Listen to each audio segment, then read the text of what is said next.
अपन वास्तविक अकेलापन में ही दूसरे की याद सता रहे हैं। दूसरा होता तो अच्छा होता।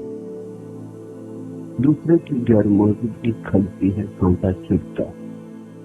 दूसरे में मन उलझा है। देखने को अकेले हो, भीतर नहीं, भीतर भीड़ मौजूद। कोई आएगा तो पाएगा अकेले बैठे हो, लेकिन तुम जानते हो अकेले नहीं हो। किसी की याद आती, किसी में मन लगा, किसी को बुलावा देख रहे हो, किसी का स्वप्न सजो रहे हो, किसी की पुकार कर रहे हो। कोई होता, अकेले नहीं होता। अकेलेपन से राजी नहीं। आनंद तो दूर, इस अकेलेपन में शांति भी नहीं। अशांत हो, उद्विग्न हो, जल्दी ही कुछ न कुछ उलझाव खोज लोगे। चले जाओगे मित्र के घर, क्लब में, बाजार में, अखबार पढ़ने लगोगे, रेडियो सुनने लगोगे, कुछ करोगे, कुछ उलझाव बनोगे। ये अकेलापन नीरस, ये अकेलापन भौतिक, मानसिक नहीं, आध्यात्मिक तो बिल्कुल ही नहीं। एकांत दूसरे प्रकार का अकेलापन। एकांत का अर्थ है रस होने लगे, अकेले होने में मजा आने। अकेलापन एक गीत की तरह है। दूसरे की याद भी नहीं आ रही, अपने होने का मजा। दूसरे की याद भी छूट गई, दूसरे का कोई प्रयोजन भी नहीं, व्यस्त होने की कोई आकांक्षा भी नहीं। बड़ी शांति। पहला नकारात्मक है, दूसरा विधायक। पहले में दूसरे की अनुपस्थिति खलती है, दूसरे में अपनी उपस्थिति में रहता। पहले में तुम अपने से नहीं जुड़े, दूसरे में तुम अपने से जुड़े। पहले में मन भटक रहा 4,000 स्थानों पर, दूसरे में मन तुमसे अपने घर आ गए। दूसरा एकांत से गहन शांति है, ध्यान की अवस्था। फिर तीसरा एकांत है केवल में। पहले अकेलेपन में अपने तो पता ही नहीं है, दूसरे की याद है। दूसरे एकांत में अपनी याद है, दूसरा भूल गया। केवल में दूसरा भी भूल गया, स्वयं भी भूल गया। कोई भी न बचा, न दूसरा न स्व, न पर न स्व। क्योंकि जब तक स्व का भाव बचा है, तब तक कहीं कोने कातर में दूसरा छुपा होगा। क्योंकि स्वयं की लकीर दूसरे की मौजूदगी के बिना खींची नहीं सकती। मैं और तू सांस होती। पहले में तू प्रगाढ़ है, मैं छिपा। दूसरे में मैं प्रगाढ़ है, तू छिपा है। ये एक ही सिक्के के दो पहलू। पहले में मैं ऊपर, पहले में तू ऊपर मैं नीचे, दूसरे में मैं ऊपर तू नीचे, तीसरे में पूरा सिक्का खो गए।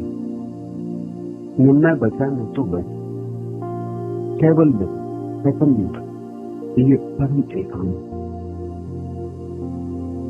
समाधि की अवस्था। भीड़ तो गई ही गई, तुम ही गए भीड़ के, तुम भी भीड़ के ही हिस्से थे, तुम भी भीड़ के ही एक अंग थे। पहली अवस्था में अशांति है, दूसरी अवस्था में शांति, तीसरी अवस्था में आनंद।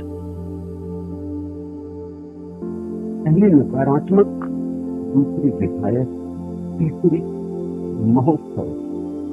सिर्फ विधायक नहीं, सिर्फ विधायक काफी नहीं है। अब विधायकता नाश की हुई, गीत गाती है। अब विधायकता बड़ी रंगीन। इस पर को ऐसा समझना, एक आदमी बीमार है, वो नकारात्मक स्थिति है। दूसरा आदमी बीमार नहीं है, डॉक्टर के पास जाता है तो वो निरीक्षण कर कहता है कोई बीमारी नहीं। लेकिन उस आदमी के भीतर स्वास्थ्य का कोई उत्सव नहीं। वो कहता आप कहते तो मान लेता हूँ, लेकिन मुझे कुछ मजा नहीं। स्वास्थ्य की ऊर्जा नाचती हुई नहीं, बीमारी नहीं है तो आप कहते हैं स्वस्थ हो, परिभाषा से स्वस्थ हो, लेकिन अभी स्वास्थ्य का कोई आंदोलन नहीं, ऐसा तरंगायित नहीं। तो एक तो बीमारी है, दूसरा डॉक्टर का स्वास्थ्य, डॉक्टर के निदान से मिला स्वास्थ्य। जांच कर ली, सब जांच परख कर ली, कहीं कोई बीमारी नहीं, घर भेज दिया कि कोई बीमारी नहीं, इलाज की कोई जरूरत नहीं। लेकिन तुम नाचते हुए घर नहीं, तुम्हारे भीतर उमंग नहीं, उत्सव नहीं और पूर्ण मांग नहीं। तीसरा एक और स्वास्थ्य है जब तुम डॉक्टर से पूछ नहीं, जब तुम्हारा स्वास्थ्य ऐसा फैलने की तरफ है, इससे पूछना। बीमारी भी गई, डॉक्टर का स्वास्थ्य भी गया, अब तुम स्वस्थ हो, तुम इतने स्वस्थ हो कि अब स्वास्थ्य का ख्याल भी नहीं है, स्वास्थ्य का ख्याल भी बीमार आदमी को आता। अब तुम इतने स्वस्थ हो कि विजय हो। ये 3 अवस्थाएं हैं अकेलेपन की। उसमें है भीड़ में मन नहीं लगता, ये ये यात्रा का पहला छुपा। जिसका भीड़ में मन लगता है वो तो बुरी तरह भटका, वही बादल। भीड़ में मन लगता है, इसका अर्थ हुआ अपने में मन नहीं लगता, उससे तो भीतर के मंदिर के द्वार बंद। अच्छा, तुम्हारा भीड़ में मन नहीं लगता, एक कदम ठीक उठा। दूसरी बात पूछा, लेकिन निकट एकाकीपन से भी जी घबरा, वह भी उठा रहे थे, जन्मों जन्मों तक भीड़ में रह गए। भीड़ का अभ्यास, अब बोध तो आ गया कि भीड़ व्यर्थ है, लेकिन अभ्यास का बोध से ही अभ्यास मिट नहीं जाता। अभ्यास गहरे उतर गया, रोए रोए में समा गए, श्वास श्वास में भिड़ गए। अभ्यास तो भीड़ का है। समझ भी आ गई देखते कि भीड़ में कुछ सार नहीं, बहुत देख लिया, अब अकेले बैठने से, लेकिन अभ्यास बल में। जब अकेले बैठते हो तो एकाकीपन में ही खड़ा, तो भीड़ से मिला, वो भीड़ का हिस्सा है जिसको तुम जी कहते हो, जिसको तुम मन कहते हो, वो तुम्हारा नहीं है। तुम इस भ्रांत से मत रहना कि मन के तुम मालिक हो, मन का मालिक तो भीड़ ने ही किया। इसलिए तो मन को छोड़कर भी कोई भीड़ के बाहर जा सकता है। जी नहीं लगता, ये बात तो समझ में आती, जी लगेगा कैसे? जी तो भीड़ का है, भीड़ तो भीड़ के ही अभ्यास से निर्मित हुआ है। इस जी को भी छोड़ना पड़ेगा तो ही एकांत में रख आएगा। इसलिए तो ध्यान का अर्थ होता है मन से मुक्ति, भीड़ से मुक्ति, शुभ आरंभ। मन से मुक्ति भी चाहिए होगी, क्योंकि मन भीड़ का ही हिस्सा है, तुम्हारे भीतर बैठा हुआ। तुम जरा अपने मन की जांच करो, तुम्हारे मन में जो भी है सब भीड़ का दिया हुआ है। भीड़ ने कहा तुम हिंदू हो तो तुम हिंदू हो, और भीड़ ने कहा कि तुम सुंदर हो तो तुम सुंदर हो, और भीड़ ने कहा कि तुम बड़े बुद्धिमान हो तो तुम बुद्धिमान हो। तो सब भीड़ की ही मान्यताएं हैं, इन्हीं को इकट्ठा कर लिया, यही तुम्हारा जी। इस जी को भी छोड़ देना होगा। तुम जी से पार हो, तुम्हारा वास्तविक होना मन के पार, तुम्हारा वास्तविक होना परमात्मा से आता, भीड़ से नहीं होता। भीड़ ने तो जो परमात्मा से आया है उसके ऊपर एक रंग रोगन की दीवार खड़ी कर दी, पर्दा डाल दिया, उस पर्दे को तुम पकड़े तो भीड़ से मन उग गया, ठीक हुआ। अब ये भी समझो कि भीड़ ने जो जो दिया है वो भी छोड़ देना होगा, नहीं तो अकेले में मन ना लगेगा। मन कहेगा वहीं चलो जहाँ मेरे प्राण, जहाँ मेरा मूल उद्गम, जहाँ मेरा स्रोत, जहाँ मेरी जड़ें हैं वहां चलो। मन तो भीड़ में ही ले जाए, मन में चलना होगा। इसलिए तो कभी कहते हैं अमनी दशा, भीड़ से जिसे वस्तुतः मुक्त होना है वो बिना मन से मुक्त न हो पाएगा। इसलिए तो मैं तुमसे कहता हूँ जंगल जाने से न होगा। अगर तुम्हें जरा समझो तो भीड़ में खड़े अकेले हो सकते हो, मन छूट जाएगा। समझो तुम हिंदुओं की भीड़ में खड़े हो लेकिन तुमने ये भाव छोड़ दिया कि मैं हिंदू। तरफ हिंदुओं की भीड़ सागर की तरह लहरा गई, वो मुसलमानों की या ईसाइयों की, लेकिन तुम उस भीड़ में खड़े हो और तुम्हारे मन में ये भाव नहीं रहा कि मैं हिंदू, मुसलमान, ईसाई। चाहे तुम उस भीड़ के हिस्से हो, भीड़ में खड़े हो, दिखाई पड़ते हो, लेकिन बड़े अदृश्य मार्ग से तुम मुक्त हो गए। भीड़ कहती तुम सुंदर, और तुम ये समझ गए कि दूसरे की बातों से कैसे पता चलेगा कि मैं कौन हूँ, सुंदर की असुंदर हूँ, कि स्वस्थ की अस्वस्थ, कि ईमानदार की बेईमान, नैतिक, दूसरे को कैसे पता चलेगा? ये दूसरे के आधार पर मैं अपने को कैसे जानूंगा? ये दूसरे अपने को ही नहीं जानते, ये मुझे ज्ञान दे रहे हैं। आत्मज्ञान को तो मुझे सीधे पाना होगा किसी के माध्यम से। ये उधार बातें आत्मज्ञान नहीं बनेंगी, ऐसा तुम जाग गए और धीरे धीरे तुमने उधार बातें छोड़ दी। अब तुम भीड़ में खड़े जहां लोग तुम्हें बुद्धिमान मानते या बड़ा नैतिक पुरुष मानते, लेकिन तुम्हारे मन में अभी कोई नहीं। तुम जानते हो कि भीड़ को बीच में नहीं लो। अब तुम भीड़ के भीतर भी खड़े, भीड़ के बाहर। कभी इसका प्रयोग करना बीच बाजार में खड़े खड़े ख्याल करना की बाहर भर को झलक मिलेगी, घरों का को एक लहर की तरह चढ़ जाएगी तुम्हारे जीवन में, एक नई धारा, वही धारा एकांत में ले जाएगी। हो रहा है जी घबराता है, जी को भी छोड़ो। जी को पकड़ा तो जी भीड़ में ले जाए। जी भीड़ का गुलाम, तुम्हारा नहीं। तुम्हारी इस पर कोई मालिकियत नहीं। ये तो बड़ी सूक्ष्म तरकीब है दिल की। उसने तुम्हारे मन को संस्कारित कर दिया है। वस्तुतः उसने जो संस्कार तुम्हारे भीतर रख दिए उन्हीं के जोड़ का नाम है। इसे जीतने को हिम्मत करो। पहला कदम उठाया, अब दूसरा भी उठाओ। दूसरा कदम यही होगा कि घबराने दो जी को और तुम जानो कि मैं जी नहीं, मैं मन नहीं, मैं पागल। धीरे धीरे जैसे भीड़ से उब गए हो ऐसे ही अपने मन से भी उब जाओ। तब दूसरा एकांत पैदा हो, तब तुम्हें बड़ी शांति मिलेगी, अपूर्व वर्षा हो जाएगी शांति की। जन्मों जन्मों से जो प्राण प्यासे थे तृप्त होंगे। मगर यहाँ भी रुक मत जाना, क्योंकि बहुत से लोग शांति पे रुक जाते, वो सोचते हैं आ गया था। शांति पड़ाव है, मंजिल नहीं। शांति सेतु है, अंत नहीं। अशांति से जाना, शांति पर पहुंचना नहीं। अशांति से जाना है, शांति से होकर गुजरना है, आनंद पर पहुंचना। जब तक आनंद हो, शांति बड़ी मुर्दा की चीज है, शांति के मुकाबले बड़ी चीज है। अगर अशांति और शांति में चुनना हो तो शांति चुन ले, लेकिन शांति भी तो चुनने जैसी बात है। अगर आनंद और शांति में चुनना हो तो आनंद चुनना। अभी एक और यात्रा बाकी, दूसरों को तो छोड़ ही दिया, अब अपने को भी छोड़ दो। दूसरे को तो विस्मरण कर दिया, अब अपने को भी विस्मरण कर दो। इस आत्म विस्मरण में, इस अहंकार के त्याग में ही परम घटना घटेगी। तुम सुनोगे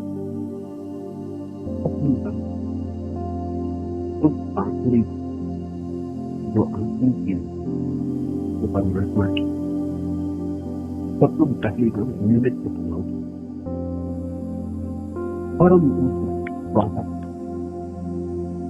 तुम्हारा रहो पुलकित हो, उमंग से भरेगा, सब केवल की तरह। चल पड़े हो, रुकना मत, लौटना मत। दूसरी प्रश्न, जब कोई व्यक्ति अपने जीवन को किसी दिशा विशेष में ले चलने की कोशिश करता है तो इतर दिशाओं का बुलावा विक्षिप्त बन जाता है। लेकिन क्या यह संभव है कि कोई व्यक्ति अपने जीवन को उसकी सभी दिशाओं में बहने को छोड़ दे, और तब क्या विकसित रहता की अवस्था में जीवन के बिखराव का खतरा नहीं खड़ा होगा? यह प्रश्न स्वाभाविक है, उठेगा ही, एक न एक दिन प्रत्येक के सामने खड़ा होगा ही। अब तक तुम चुनकर जिए, जो तुमने चुन लिया है उससे एक दिशा मिल जाए, बाकी सब दिशाएं छूट जाए। जो तुमने चुना है उससे तुम्हें अपनी परिभाषा मिल जाए, तुम्हें पता चल जाता है मैं कौन। अगर तुम सत्य को खोज रहे हो तो तुम सत्य, अगर तुम ध्यान को खोज रहे हो तो ध्यान नहीं, अगर धर्म की यात्रा पर निकले हो तो धार्मिक, अगर पुण्य कर रहे हो तो पुण्यात्मा। एक तरीके कुछ सुन लिया, सुनाव के साथ ही साथ तुम्हें लगता है तुम कुछ हो, इस होने लगता है, और तुम्हारे चुनाव के कारण तुम्हारा अहंकार सदम होता इससे पैदा होगा। जब अच्छा वक्त कहते हैं चुनाव ही छोड़ दो, सारे चुनाव छोड़ दो, सारा कर्तव्य छोड़ दो, कर्ता का भाव छोड़ दो, तो तुम घबराओगे, इससे बिखराव तो पैदा न हो जाए। बिखराव पैदा होगा, अहंकार के तल पर निश्चित होगा। अहंकार के तल पर तो बिखराव चाहिए ही। अभी तुमने जिसको आत्मा कहा है वह तुम्हारी आत्मा नहीं, वह तो तुम्हारे कर्म चुनावों का जोड़ है। अहंकार तो बिखरेगा। अगर तुम सब दिशाओं में अपने को मुक्त हो तो सत्संग वही तो देखने से अच्छा बटू। सत्संग मत सुनो, मत भविष्य का विचार करो, मत तय करो कि क्या होना है, जियो संसार जहां ले जाए जीवन वैसे जियो, सूखे पत्ते की तरह हो जाओ। आंधी इस जीवन का अंदर चल रहा है तो तुम सूखे पत्ते हो जाओ। अब सूखे पत्ते को तो बिखराव होगा ही, सूखे पत्ते अहंकार बच तो सकते ही नहीं। सूखा पत्ता जा रहा था पूरब को और आंधी बहने लगी पश्चिम, तो सूखे पत्ते के अहंकार का क्या होगा?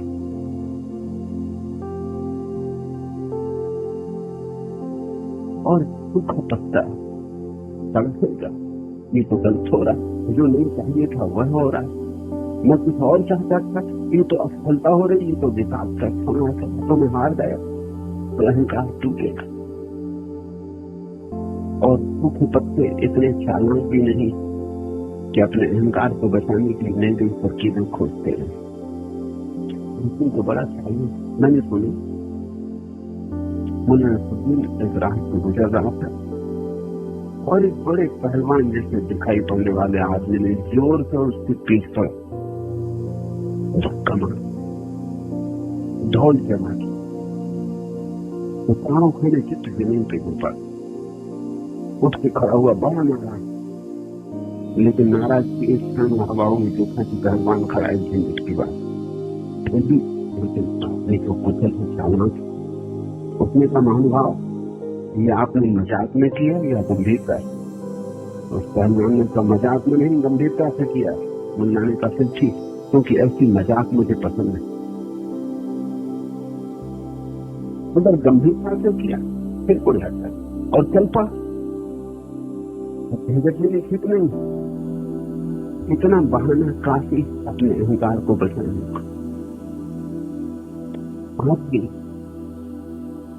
से बहुत मजा यह है कि अहंकार को तो रोज ही बिखराव के क्षण झेलने पड़ते। तुम गौर करो, तुम कुछ चाहते हो, कुछ होता है, फिर भी तुम समझा देते। कहते तो दूसरा बेईमान था इसलिए जीत गए, हम ईमानदार थे इसलिए हारे। अहंकार की हार तुम कभी स्वीकार नहीं करते। तुम कहते सारी दुनिया मेरे खिलाफ है इसलिए, अकेला पड़ गए इसलिए। मैंने पूरा उपाय ही कहाँ किया, मैं तो ऐसे ही गैर गंभीरता में ले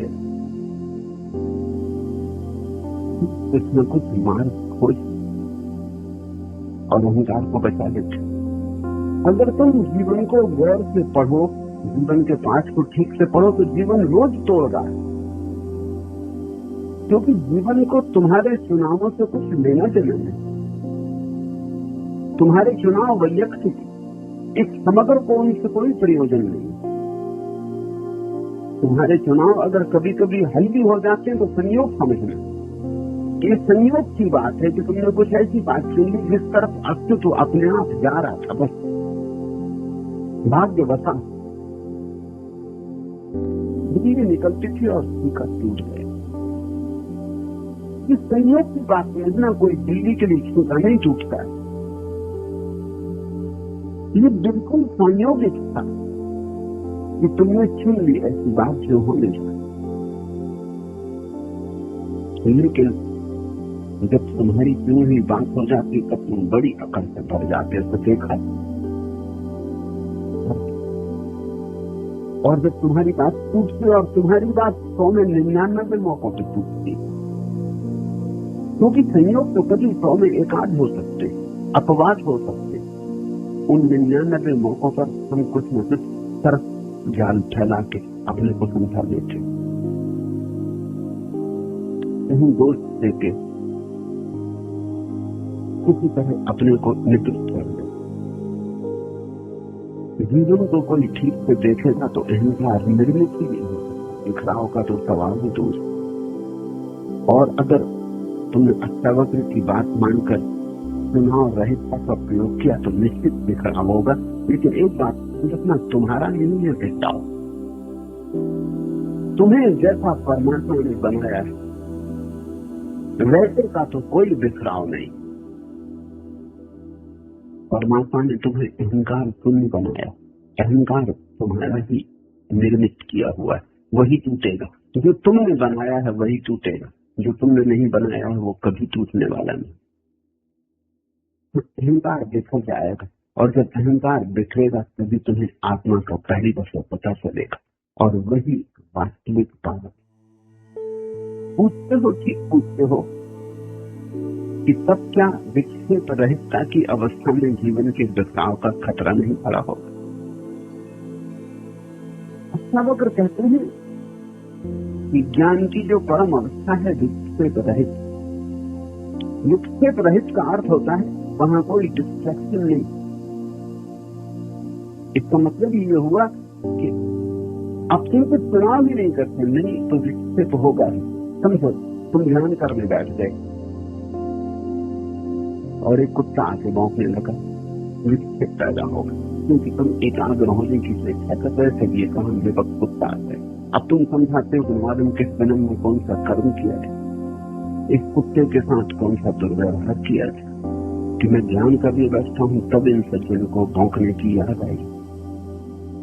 अब कभी और भौंक लेते 24 घंटे पड़े, हम ध्यान करने बैठे, बच्चे रोने लगा। बड़ी वो बच्चे को पता कैसे चल जाता है कि जब मैं ध्यान करने बैठता हूँ तभी रोने लगता है। अब वो जो बच्चे झूले में पड़ रहा वो रोने लगता, ये तुम्हारे लिए नहीं हो रहा। लेकिन अभी तुम ध्यान करने बैठे, तुमने एक चुनाव कर लिया कि मैं एकाग्र रहूंगा। एकाग्रता के कारण ही विक्षेप पैदा हो रहा है। तुमने कहा एकाग्र रहूंगा और इस जगत में सारों घटने पड़ेंगे, सड़क पर टांगे घोड़े दौड़ रहे, कारें आवाज कर रही, ट्रक जा रहे, हवाई जहाज उड़ रहे, पत्नी चौके में खाने बना रही, बर्तन गिर गए, बच्चे रो रहे, शोरगुल बच्चे कर रहे, कुत्ते भौंक रहे, कौवे चिल्ला रहे, सब तरफ हजार चीजें हो रही। तुमने जैसे ही तय किया कि मैं ध्यान में बैठूंगा, मैं कोई अपने मन में विकल्प न आने दूंगा, अपने मन में किसी चीज से बात भी न पड़ने दूंगा, निर्बाध घड़ी भर बैठूंगा, बस बात होनी शुरू हो गई। कैसे बात पड़ रही है? अष्टावक्र कहते हैं तुमने निर्बाधा रहने का जो तय किया उससे भरे। अष्टावक्र एकाग्रता के पक्षपात नहीं है, मैं भी एकाग्रता का मेरा कोई पक्षपात नहीं। एकाग्रता अहंकार का ही फैलाव, और बात एकाग्रता से कोई संबंध नहीं, क्योंकि एकाग्रता से तो विक्षेप पैदा होता है, डिस्ट्रैक्शन पैदा होता है, इससे तो और अशांति बढ़ती। फिर ध्यान का क्या अर्थ? साधारण किताबों में उन लोगों ने जो किताबें लिखी हैं जिन्होंने ध्यान को बिल्कुल जाना नहीं, तुम यही पाओगे वो लिखते हैं ध्यान यानी एकाग्रता। उन्हें कुछ भी पता, उन्हें काथा का भी पता नहीं। ध्यान यानी एकाग्रता बिल्कुल नहीं, कभी नहीं, 1000 बार नहीं। ध्यान का अर्थ ही होता है विक्षेप रहितता। एकाग्रता तो कैसे हो सकता? एकाग्रता का तो अर्थ होगा विक्षेप पैदा हुए। ध्यान का अर्थ होता है अनेकाग्र। ध्यान का अर्थ होता है जो होगा होने देंगे, बच्चा रोएगा रोने देंगे, कुत्ता भूखे भौंकने देंगे। हम हैं कौन बात करने वाले? इस विराट अस्तित्व में हम विराम लगाने वाले कौन? मैं कौन हूँ जो कहूँ कि कुत्ता अभी न भौंके और कौवे अभी काँव न करे और बच्चे अभी रोए नहीं, गाड़ियां भी रास्ते पे न चले, हवाई जहाज आकाश में उड़े? मैं कौन हूँ विराम लगाने वाले? ये तो बड़े अहंकार की घोषणा है कि मैं विराम लगा नहीं, मैं कोई भी नहीं। जो होगा मैं उसे स्वीकार करूंगा। कुत्ता भौंकता रहेगा, मैं राजी रहूंगा। कुत्ते की भौंकने की आवाज सुनाई पड़ेगी, गूंजेगी मेरे अंतस्थल में, उल्टा होगा। लेकिन मेरा क्योंकि कोई विरोध नहीं है तो विक्षेप पैदा नहीं होगा। मेरी कोई मांग नहीं है कि कुत्ता न भौंके तो मुझे कोई चोट न लगे। जैसे ही तुमने एकाग्र होना चाहा कि तुमने घाव बना ली, देखो तुमने कभी पैर में घाव हो जाता तो दिन भर उसी पे चोट, बच्चा आके पैर पे चल जाता, तुम सचेत होते हो कि इतने दिन हो गए, जिंदगी हो गई, कभी ये बच्चा पैर पर नहीं चढ़ता, आज पैर पे चढ़ गए। राह से निकलते हो, किसी का धक्का लग जाता, दरवाजे का धक्का लग जाता, चीजें गिर पड़ती, ये रोज ही दिखती है। और ये बच्चा अनेक बार चला था लेकिन कभी पता नहीं चला क्योंकि घाव न था। आज घाव है तो पता नहीं। कोई ऐसा थोड़ी कि तुम्हारा घाव देख के शादी तो नहीं, तुम्हारे पैर पे गिरी पड़ गई, घाव का किसी को पता नहीं।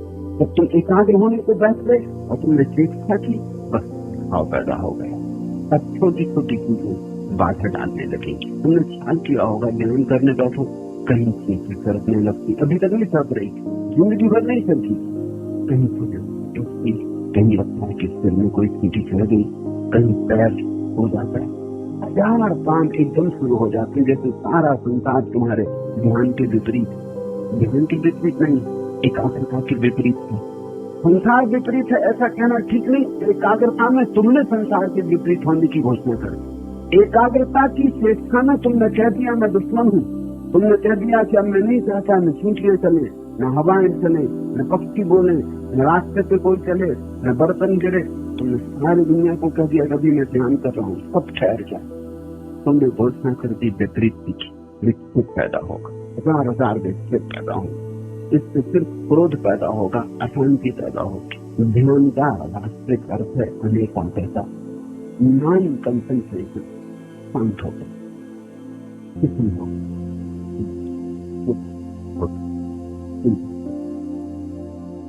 इस विचार की घटना में एक चीज बिखरेगी वो अहंकार, और एक चीज समझेगी वो तुम। एक चीज जाएगी अहंकार है, एक चीज आएगी तुम जाओ परमात्मा। ये तुम्हारा झूठा रूप जाएगा और तुम्हारा वास्तविक रूप आएगा।